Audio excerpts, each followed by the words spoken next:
Episode 8 में हमने देखा था कि बाई के सेक्ट का डिसाइपल चैन के सेक्ट में आ गया होता है और वो वहाँ पर अपना राज जमाने लगता है और सभी से कहता है जब तक तुम लोग मेरी मांग पूरी नहीं करोगे तब तक मैं तुम लोगों को जिंदा नहीं छोड़ूंगा। तब उसकी मांग पूरे करने के बदले चैन ने उससे ये वादा किया होता है कि मैं तुम्हें एक खास मेडिसिन बनाने का फॉर्मूला दूंगा, उसके बदले तुम सबको छोड़ देना, जिस पर वो डिसाइपल मान गया होता है। लेकिन चैन जब फॉर्मूला देने की बारी आती है तो उसे फॉर्मूला ना देते हुए उसके प्राइवेट पार्ट पे एक जोरदार किक मार देता है। और अब यहाँ से एपिसोड 9 शुरू होता है। तो एपिसोड 9 की शुरुआत में हम चैन को देखते हैं जिसने एक खतरनाक अटैक उस डिसाइपल के प्राइवेट पार्ट पे ही कर दिया होता है, जिस वजह से उसे बहुत ज्यादा तकलीफ होने लगती है। लेकिन चैन खुद से कहता है अरे यार मजा ही नहीं आया, कुछ फूटने की तो आवाज ही नहीं आई। तब उसकी गॉड उससे कहती है तुम्हारा टाइम बहुत जल्दी पूरा होने वाला है, इसलिए कुछ ही टाइम के अंदर तुम्हें इसे मारना होगा वरना तुम्हारा मिशन अधूरा रह जाएगा। तो वहीं वो डिसाइपल अब बहुत ज्यादा गुस्सा हो गया होता है और अपनी पावर की मदद से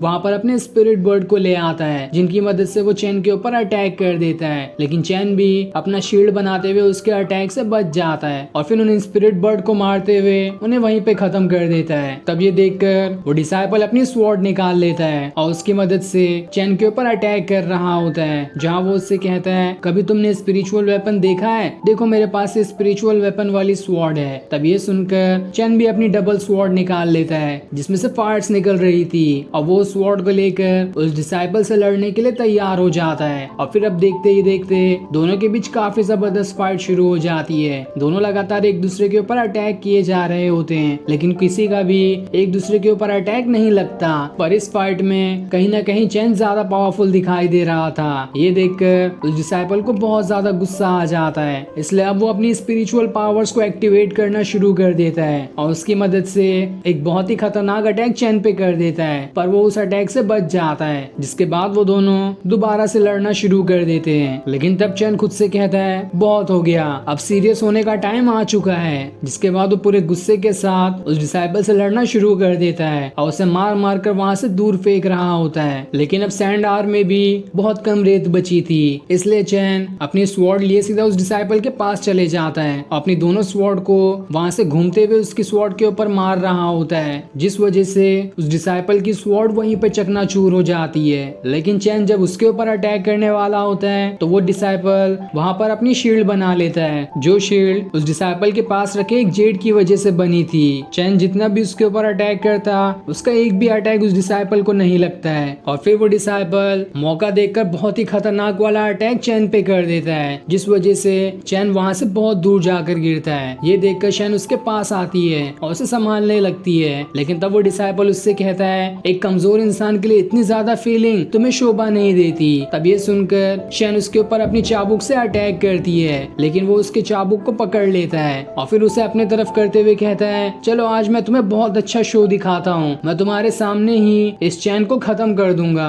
और वो नजारा कितना अच्छा होगा तुम्हारे लिए। जिसके बाद वो चैन को अपनी पावर की मदद से हवा में उठा देता है, लेकिन चैन को पकड़ने की वजह से चैन को बहुत ज्यादा गुस्सा आ जाता है और वो गुस्से में उस डिसाइपल के अटैक से बच जाता है और खुद को आजाद भी कर लेता है। जिसके बाद वो पूरे गुस्से के साथ उस डिसाइपल से लड़ने के लिए तैयार हो जाता है। ये देखकर वो डिसाइपल भी उससे लड़ना शुरू कर देता है, लेकिन अब चैन तो बहुत ज्यादा गुस्से में था, वो आसानी से उसके सारे अटैक को डॉज किए जा रहा होता है। उसका एक भी अटैक चैन को नहीं लग पाता और इस बार चैन दोबारा से उसके जेड को तोड़ने की कोशिश करता है ताकि वो डिसाइपल अपना शील्ड दोबारा बना ही ना पाए और इस बार वो उसके शील्ड को कमजोर करने में कामयाब हो जाता है। पर अभी तक वो शील्ड उसके वहाँ से गायब नहीं हुई थी, वो थोड़ी देर बाद ही अपनी शील्ड दोबारा से बना सकता है जब तक उसके पास उसका जेड रहेगा।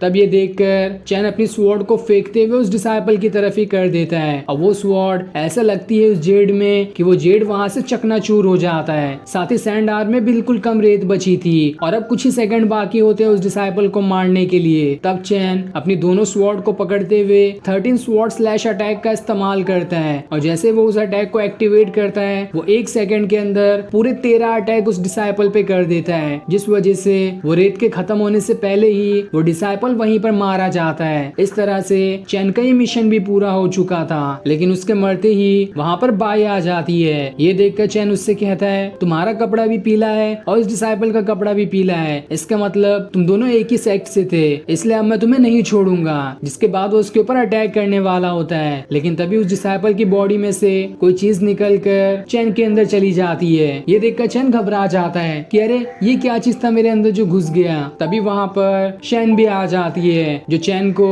बाई के बारे में बताते हुए कहती है कि ये क्लाउड सेट से नहीं बल्कि हमारे सेट से ही है, हमने ही उसे क्लाउड सेट में जासूसी करने के लिए भेजा था। जो सुनकर चैन भी हैरान रह जाता है कि इस बाई को तो उस क्लाउड सेट ने जासूस बनाकर यहाँ भेजा था, लेकिन असल में तो ये यहीं की जासूस निकली। जिसके बाद बाई चैन से कहती है तुम तो वही थे ना जो पानी के अंदर थे, रुको अभी मैं तुम्हें सबक सिखाती हूँ। लेकिन चैन उसे रोक लेती है और उससे कहती है उस टाइम चैन से गलती हो गई होगी, उसे माफ कर दो। लेकिन चैन कहता है मैं भी तैयार हूँ इसके लिए, आओ मैं तुम्हें अब तो सबक सिखा के रहूंगा, तुमने मेरे पर बहुत गलत इल्जाम लगाया है। लेकिन तब बाई रुक जाती है और फिर उसे उस चीज के बारे में बताती है जो उस डिसाइपल की बॉडी से निकलकर चैन के अंदर गई है। वो कहती है कि इस डिसाइपल के ग्रैंडफादर जो कि क्लाउड सेट के लीडर हैं, उन्होंने इसके अंदर एक ब्लड मार्क को डाला था कि अगर कोई भी इस डिसाइपल को मारे तो इसका ब्लड मार्क इसे मारने वाले के अंदर चले जाएगा, जिस वजह से इस डिसाइपल के ग्रैंडफादर क्विंसी को पता चल जाएगा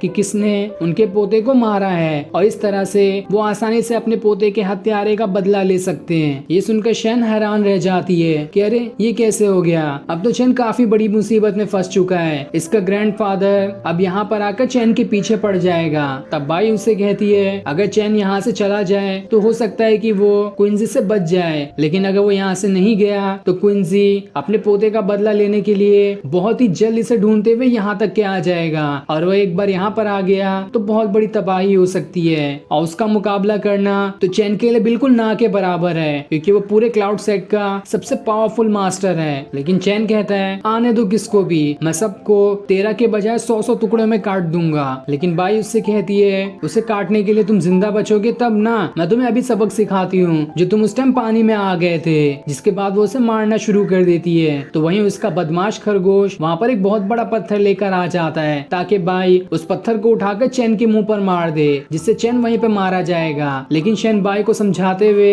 उसे रोक लेती है, इसलिए बाई भी उस पत्थर से चैन के ऊपर अटैक नहीं करती। जिसके बाद बाई वहाँ से चली जाती है। दूसरी तरफ हम उस ब्लड मार्क को देखते हैं जो वहाँ से आगे बढ़ते हुए उस डिसाइपल के ग्रैंडफादर क्विंसी के पास पहुँच गया होता है, जिससे उसे पता चल जाता है कि मेरे पोते को किसने मारा है। ये देखकर वो बहुत ज्यादा गुस्से में होता है कि अब मैं उस चैन को जिंदा नहीं छोड़ूंगा, और फिर उसके गुस्से वाले चेहरे को दिखाते हुए यह एपिसोड यहीं पर एंड हो जाता है। Thanks for watching.